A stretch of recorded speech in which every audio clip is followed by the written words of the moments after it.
కొరిసపాడు మండలంలోని రైతులందరూ ఉపాధి హామీ పథకం ద్వారా పండ్ల తోటల సాగుకు దరఖాస్తు చేసుకోవాలని ఏపీఓ గాయత్రి లక్ష్మి తెలిపారు.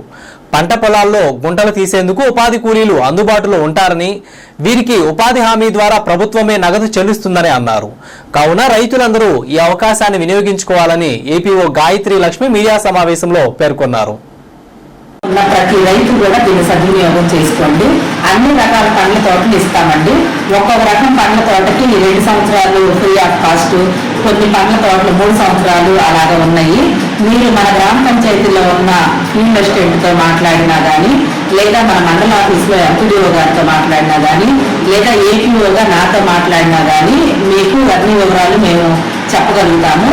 మీ పట్టాదారు పాస్బుక్ జిరాక్స్, 1B అడంగలు, సన్నకారు చిన్నకారు రైస్ సర్టిఫికెట్ ఇవి తీసుకొని వచ్చిన ఎడల మీకు ఇప్పుడు శాంక్షన్ చేయిస్తామండి. రేపు జూన్లో వర్షాలు పడిన వెంటనే మనము మన ఉపాధి శ్రామికులే గుంతలు తీస్తారు, మొక్కలు వాళ్ళే నాటుతారు, వాటర్ అది మీరు చూసుకుంటారండి. అలా వాటర్ పోసుకున్నందుకు కూడా మనకి ప్రతి నెల మీకు మస్ట్ వేసి అమౌంట్ ఇవ్వడం జరుగుతుంది.